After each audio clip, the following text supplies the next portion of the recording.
In the lobby of Ramsey Solutions, Will and Cara are with us. Hey, guys, how are you? Hi, Quite Dave. well, thank you. Good to have you guys. Where are you from? We're from Knoxville, Tennessee. Oh, really? Well, so am I from that area. I was born in Maryville, as a matter of fact, just south of there. So what part of Knoxville? We live on the east side over by the zoo. Oh, yeah. Very cool. Good for you. So you're all the way over here to Nashville to do your debt-free scream. Yes, sir. How much have you paid off? We paid off $80,000. Good for you. And how long did that take? Took us 9 years and 9 months. 9 years and 9 months. Making what kind of money? We started out making about $15,000, and now our income's about $65,000. Good for you. Excellent. Now, is $80,000 a house and everything? No. Nope.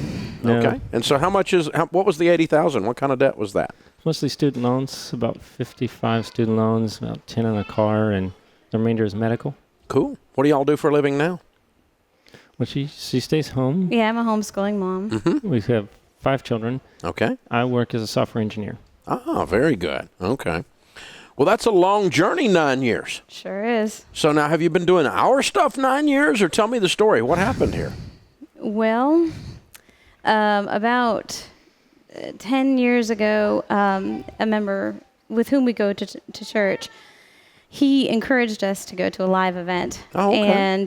And I was, of course, skeptical because I'm, just money stuff is kind of dry and whatnot. But we went, and halfway through the day, during the break, we were already talking about how we could make it work, and how we decided we needed to do it, and Wow. we were talking about the logistics of how it would work, and then a couple weeks later, I found out I was pregnant with our first child.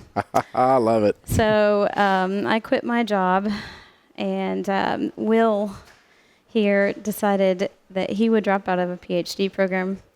And so he got out with his master's and slowly, over years and years, gradually worked his way into IT. Okay. Very cool. Very cool. I'm trying to remember 10 years ago where that event was. Do you remember where it was? It was at Chilhowie Hills. Oh, yeah. Baptist at Church. Baptist Yeah, Church. right out there by you guys then, right Yes. out where you live. Okay. All Yeah. right. Yep. Man, that is a long time ago. That brings back was. memories. Nice people in that church, too. Good folks. Okay. Very cool. Very cool. So $80,000 Yeah. chipping away Yes. for 9 years and 9 months. Yeah. And all the way from a $15,000 income up to a $65,000 income. Yes. So how do you, this is, the length of time you've fought through this is very impressive. Meanwhile, having 5 kids, and that's impressive. So, I'm trying to think, if I'm listening in my car out there riding around, I'm going, wow, how did you keep on? How many times did you fall off the wagon and have to get back on? Or how did you stay inspired at any level for that period of time? It was a very long time, and it was very difficult. And we never majorly fell off the wagon because even before the total money makeover, we were not living, we've never been materialistic. So when we started, we didn't have anything to sell.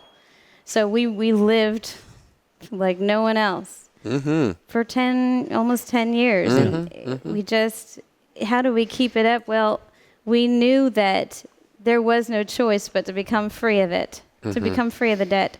And so what else do you but keep on pressing forward? There's nowhere but up. Amen. That's it. Very cool. Will, what was the hardest part for you on this? Yeah, my wife, we talked about this question. I would say just saying no. I don't have a penchant for buying expensive things, but we like to eat out. We're social people, and at times telling people we couldn't eat out with them, we can't go out after church, or we can't. I can't go out with the guys at work, and eating. Bringing my lunch of for 10 years. For 10 years, eating noodles and trying to eat healthy, because a lot of inexpensive food is not very healthy either. It's been living like no one else and driving beaters. A lot of literally eating beans and rice and frozen veggies, yes.